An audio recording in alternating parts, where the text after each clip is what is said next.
So last week, we were wrestling with this idea of peace when there seems to be so much discord out there in the world that does not align with that idea of peace. And I shared this quote, because remember, everything is cumulative, what we're doing during Advent. We're starting with faith, we moved into peace, and now we're entering into a place of joy. And Pema Chodron has this quote, our own hearts and, no, I'm missing the first part of it. We have to take responsibility when our own hearts and minds harden and close. We have to be brave enough to soften what is rigid, to find the soft spot and stay with it. That's true spiritual warriorship. That's the true practice of peace. And we talked together last week about how hard that can be, to stay in that vulnerable place, to stay in the place that feels soft and open, and yet it's in that place of vulnerability where the possibility for something new to arise can actually happen. That if we're too fixed, if we're too hard, if we're too sure, if we're too solid, then there isn't room for us to continue to expand and to grow. So love, the way Unity understands love, as a spiritual principle, is not an emotion. We're not talking about the emotion of love. Now, is love an emotion? Yes, but that's not how we're understanding it when we talk about it from a spiritual perspective. What we are talking about, because love as an emotion comes and goes, right? Anybody in here fallen out of love? Okay, so that comes and goes. When we're talking about something that is a spiritual principle, it doesn't come and go, it's a constant. So when we are talking about love, we're talking about the ability, our ability. I want to be really clear. This isn't like magical thinking. This is our ability to harmonize, attract, and unify. Our capacity to be love means that we are harmonizing and attracting and unifying. And I talked about this a little bit when we talked about, we got the question on Ask the Minister about what is hate.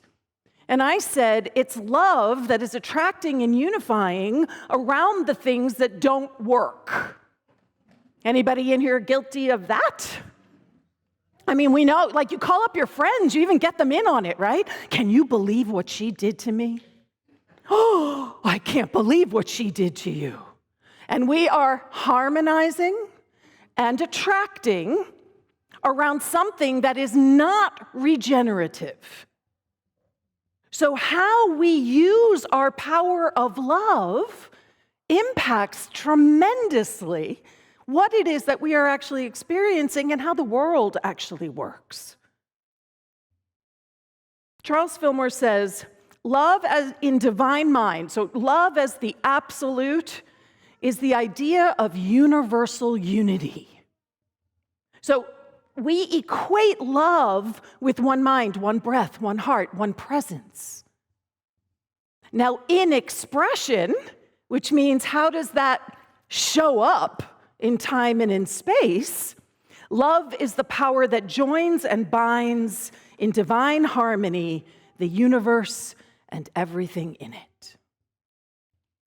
And that's you. You are the power that joins and binds in divine harmony the universe and everything in it.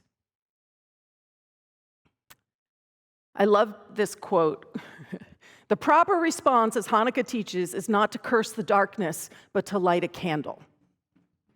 And when I first read it, I thought, well, what's the context, right? The proper response to what? And then I was like, oh, to anything. It's the proper response to anything. It's not to curse the darkness, but to light a candle. And that is what the choir did when they went to Santa Rosa. When they went to that space, that place, they were showing up as love.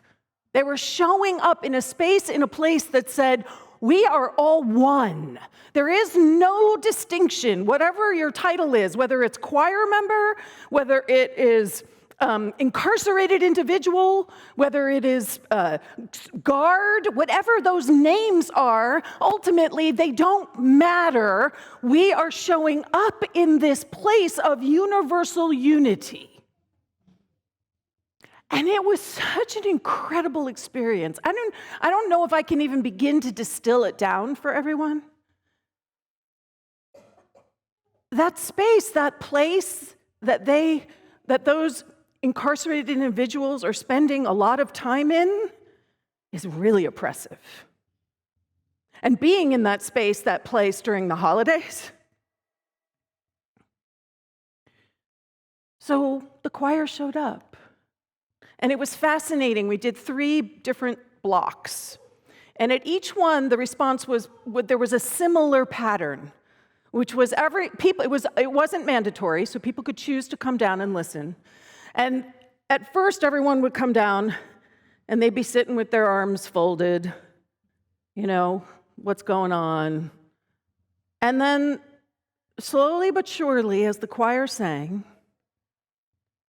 and love was there, palpably present in the room, those arms started to come down. And then the hands started to clap. And then the singing along started to happen. And it was this amazing, transcendent moment. Can you feel how the power that was there? And it wasn't about the choir having something that these people didn't have.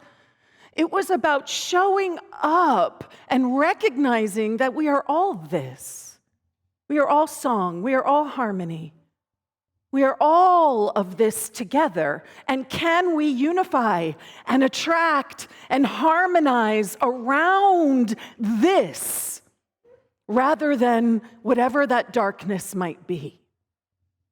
And don't get me wrong, it was tiring. We had to pack up equipment and move equipment, and it was a lot of hurry up and wait. I mean, it was a whole thing. And there was something so beautiful about it.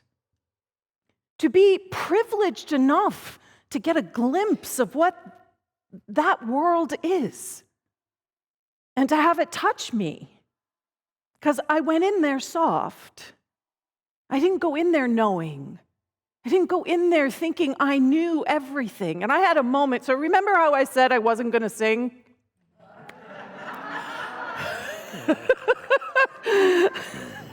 Remember how I said I wasn't going to sing? I was going to be a groupie?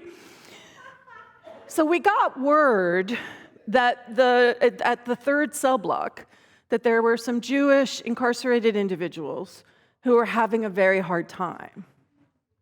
And Cindy Acker, in all of her, can we just give Cindy Acker some love, please?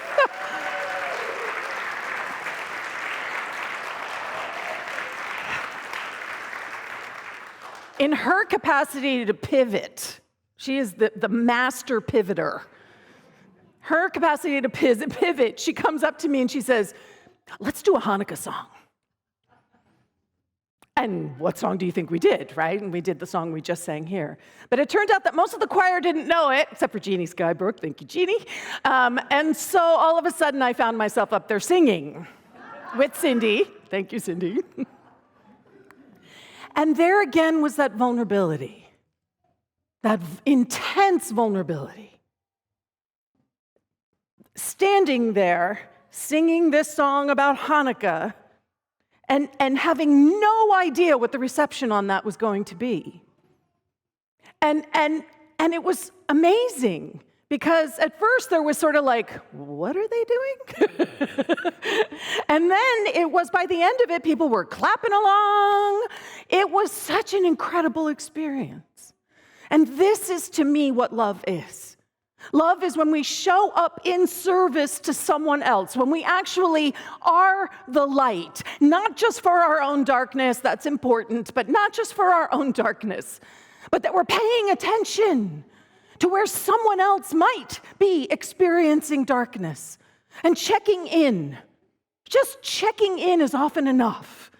We don't have to assume anything. We don't know where people are, but we can check in and say, hi, how are you? And we need to really listen, not come in with a predetermined idea about what we think their answer is going to be. We need to be truly open. How many people in here have experienced that? Where you're with somebody and they ask you how you are and you know that they actually care? And instead of the, oh, I'm fine, something else arises that needs to be healed, that needs to be heard, that needs space. Kathleen O'Dea was that for me this morning, as was Tom McAuliffe, right? Just you know you're being heard. That is love in action. So I found this quote, which I just loved. You are called to be a hand to the fallen, a crutch for the broken, a healing presence for the sick. You are called to step out of your comfort zone and into the valleys of the hopeless, like a lighthouse, illuminating the dark corners of the earth. This is what it means to live as love. And it does mean that we have to step out in ways that make us uncomfortable. I was singing, you guys. I was so uncomfortable. I was singing a song about Hanukkah I was so uncomfortable. And yet it was such an incredible gift to me. It was a gift to me, that experience, what was given to me.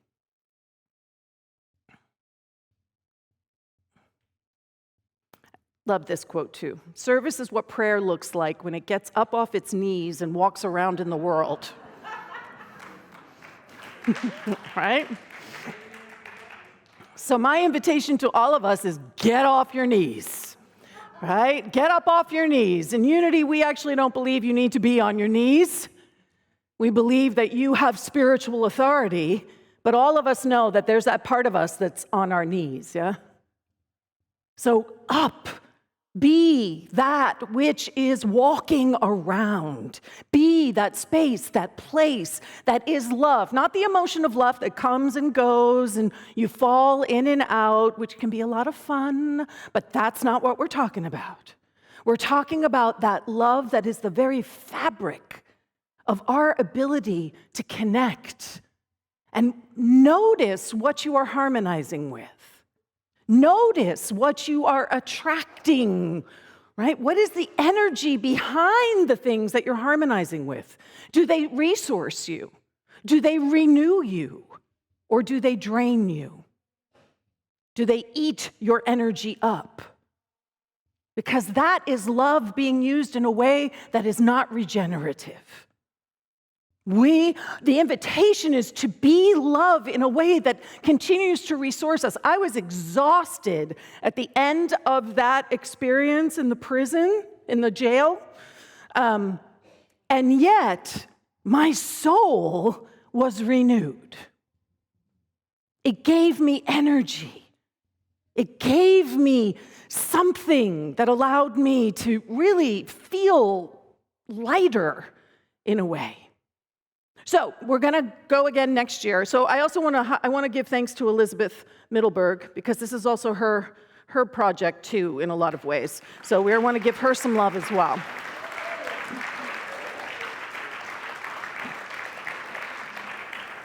Service is what prayer looks like when it gets up off its knees and walks around in the world. You want to walk around in this world? I know I do.